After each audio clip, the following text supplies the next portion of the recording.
All right, good morning, guys. Back at it with another MLB DFS slate. Yesterday we got pretty lucky.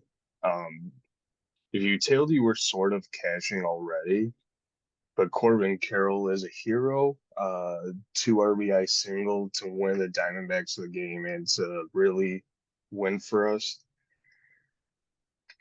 It looked a little shaky at first with Scherzer. He gave up an earned, but then started throwing some strikeouts. Mets came back and won.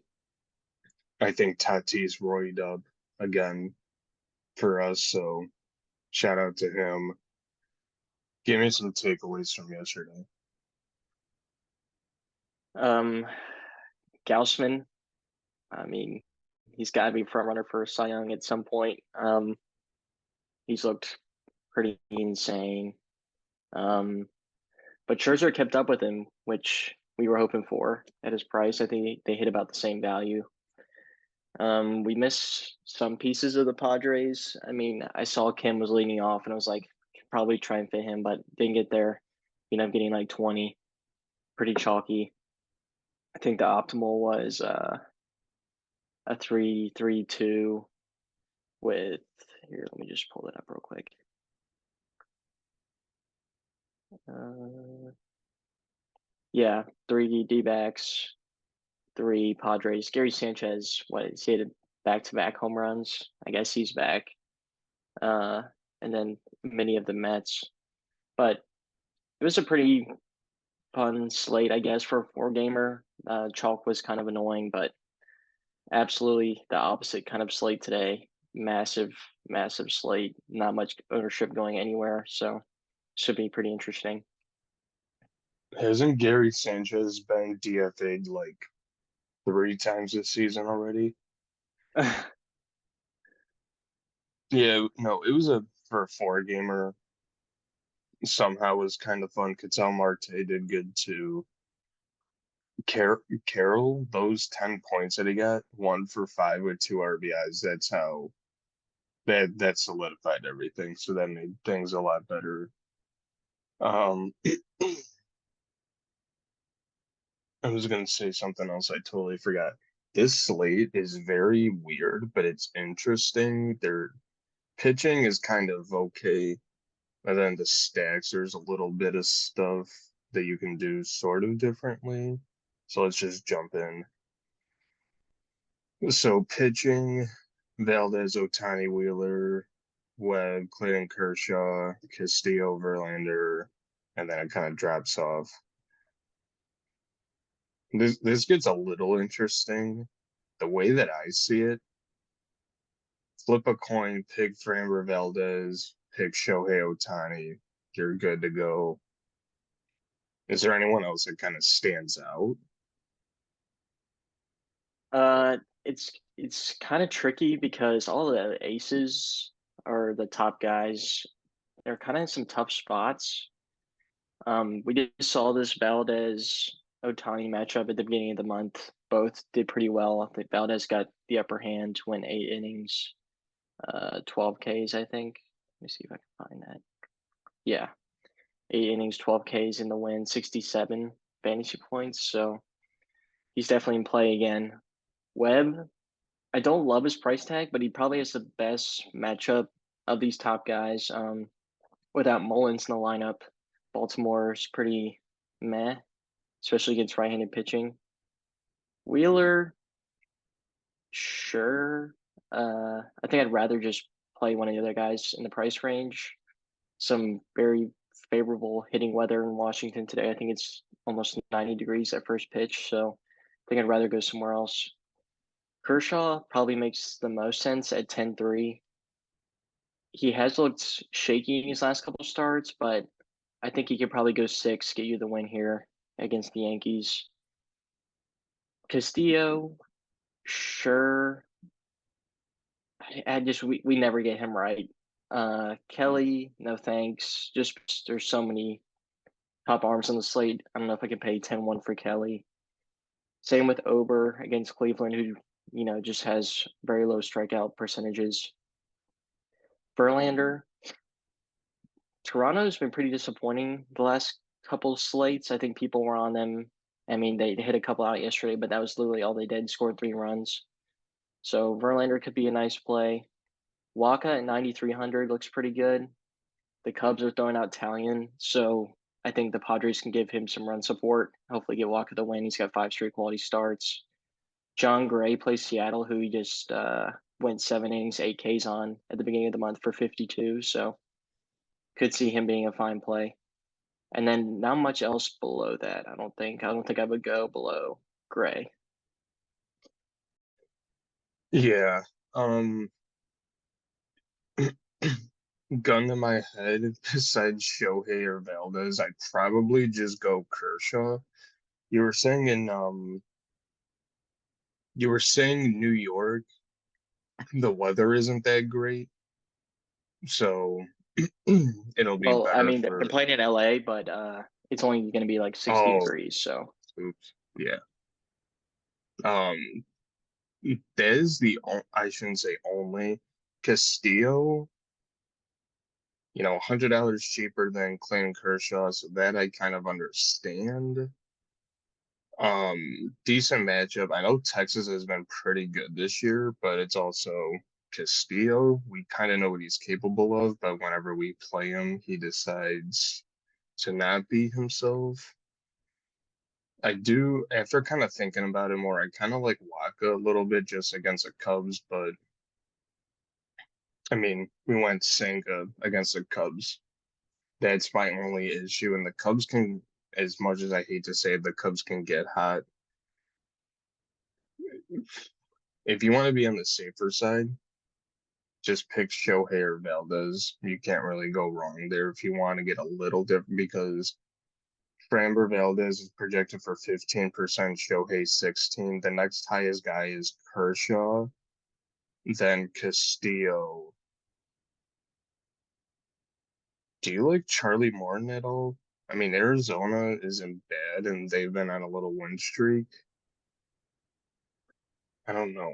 just not like a priority for me. I mean,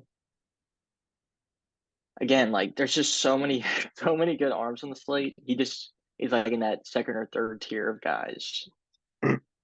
Like a single entry, like I'm just gonna end up prioritizing Valdez, Webb, Kershaw, Waka, Verlander all over him probably. Mhm. Yeah, I just noticed he was on the slate. I was like, oh, yeah, him and Walker projected for 8%. So, I mean, if you want to get a little different, go Walker, Gray, maybe Kershaw. If you want to be on the safer side, definitely Shohei and Framber.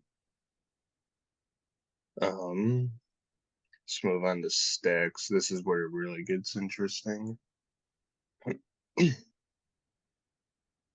All right, goes Philly, St. Louis, Atlanta, Tampa, Colorado, San Diego, Chicago, and then it kind of drops off. This is how many games are on the slate. You got to scroll. Um, what's standing out right now? Where are you thinking? Yeah, just scrolling through Ballpark Pals projected run totals for the teams. The weather in this Pittsburgh game looks pretty good. It's supposed to be 90 degrees first pitch, so I like the Cards and Pittsburgh both quite a bit, especially if the Cardinals end up gaining like double the ownership as Pittsburgh. I would like Pittsburgh a little more. Phillies look good. Same thing happening in Washington, like high 80s against Josiah Gray, who we know is like a fly ball guy. So if Harper or Schwarber get a hold of one, uh, that thing's flying. So I like Philly a little. I don't like that they're getting so much ownership compared to their optimal percentage. So maybe just like a Philly mini with the power guys. Let's see what else is popping off. Boston a little bit against Glass now, but I think there might be some weather concerns there. Um, and then San Diego against Talion. I think he's like at like a 70 RA or something. It's not very good. I think that's probably the top stacks for me. Yeah, I agree with like the first four. I have 5 with Colorado. San Diego, I like. Here's the interesting thing with the White Sox.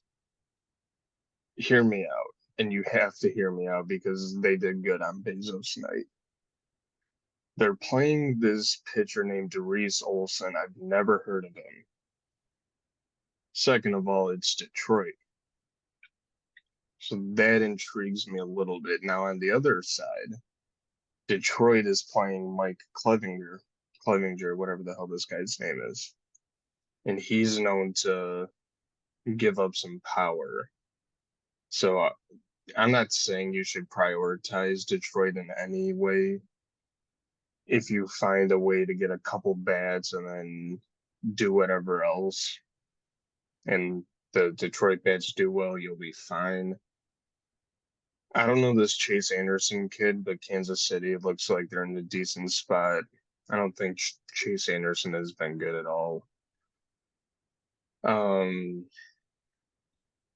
I said this to Funk a little earlier. San Francisco against Baltimore looks good because Dean Kremer is pitching and he is garbage. The issue is anytime we play San Francisco, they decide to put up 1 run and it's the 9-hole hitter that 0% of people draft. So I think that's a little interesting there. And they're like middle of the pack, like upper middle, I'd say. You can't really go wrong with Philly, St. Louis. Atlanta to me is a little shaky just because Merrill Kelly has looked pretty good this year. But I mean, you never know. It just could be a good day for Atlanta. And then it kind of the Mets, okay. Bassett has looked a little better recently, so I don't think we'll really get there, but Chris Bassett could regress a little today. But any The other last team I'll mention is the Rockies. Jordan Lyles started the year as a stunning 0-9 and has almost an 8 ERA. So they're like what 6th or 7th in the top stack tool. So I like the Rockies a little bit, even though they continue to let us down on the road. We played them pretty much this whole last series, and they were pretty bad. we did have the Ryan McMahon almost cycle game, but He was the yeah, only one that Colorado showed up. was good. All right. Home runs or lineup generator? I got some home runs. All right, go ahead. So, like I said, I like some of these Philly power guys. Just going to go Harper. I think the ball is going to carry a good bit in Washington today. Then I'm going to go Ryan Reynolds from Pittsburgh, and then Marcell Ozuna from Atlanta. I got just some power guys today. I'm gonna go Paul Goldschmidt. I'm gonna go Matt Chapman. Yeah, I know he's been cold, but I'm gonna go Kyle Schwarber. If that doesn't say power, I don't know what does. All right, so on to MLB DFS lineup generator. Fanduel. What do we want to do? 4-2-2, All we can do all stack types for now. The balance should be pretty contrarian already, so I don't really have a lock right now. Do you? Not really. I mean, if someone else is using this right now, the only locks I would consider are Valdez and Otani, but that's kind of just a coin toss. You want to just skip it for now? Sure.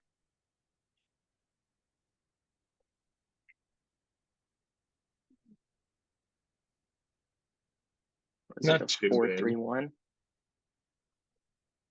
This is Yeah. pretty optimal. Damn, Trey Turner has been 30% like the last 2 weeks.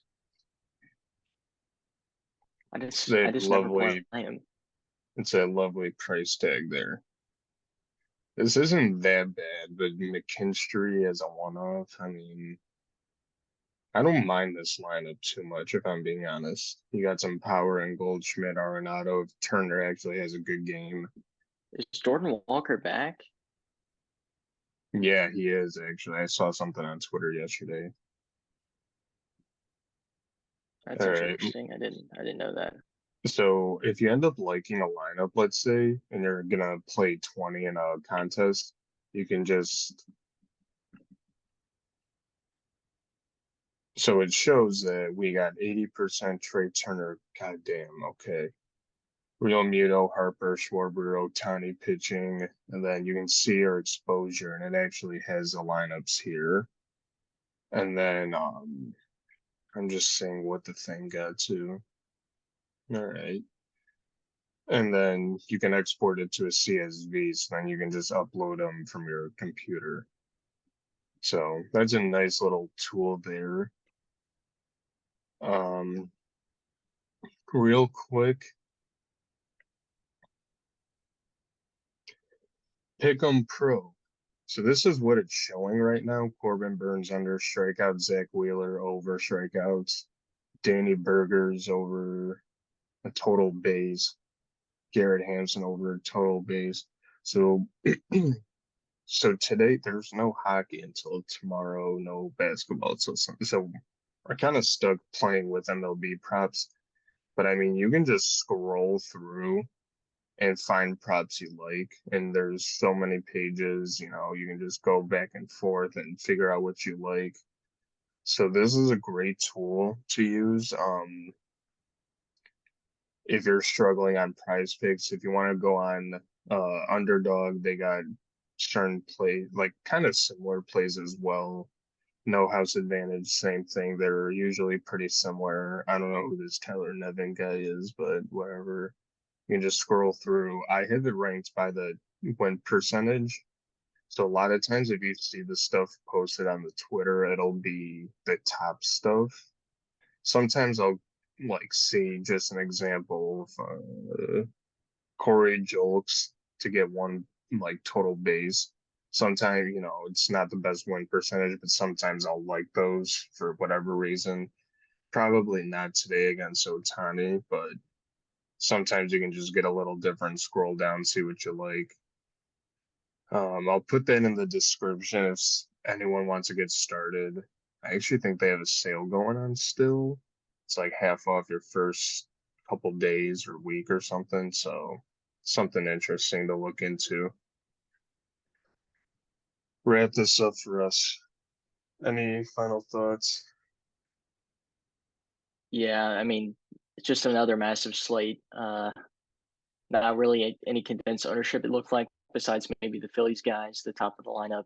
Trey Turner's gonna be 30%. Watch out for that. Um, Other than that, just check out the lineup probably 10 minutes before lock. Make sure to check out Stochastics links in our description and like and subscribe if you haven't already.